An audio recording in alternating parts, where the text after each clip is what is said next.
The Way to Invest in Africa report for 2025-2026 had a number of dynamics that impacted the results. For instance, the US trade policy that has turned the global environment into a highly volatile, uncertain environment is one of them.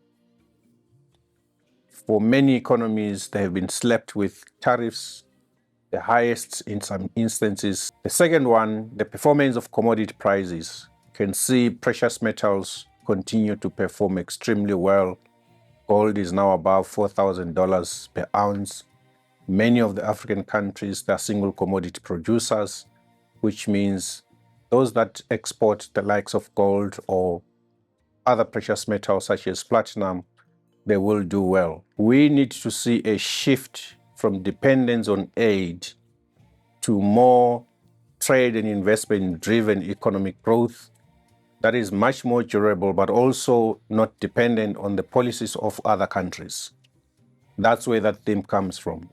It's a much more durable way to grow economies, but also you have the ability to diversify in terms of where you send your exports to. But you can also source different sources of capital from multiple countries than just one country. Given the levels of tariffs that we have seen from the US, some of the economies, they have a strong dependence on AGOA, the African Growth Opportunity Act, that gave African countries access to US markets with zero tariffs. Now that is at risk of not being renewed. Even if it's renewed, potentially it's going to be just for 1 year. So trade diversification is quite important. Look at the size of the markets, you look at the types of products that countries export, and then they look at the distance in terms of the logistical access.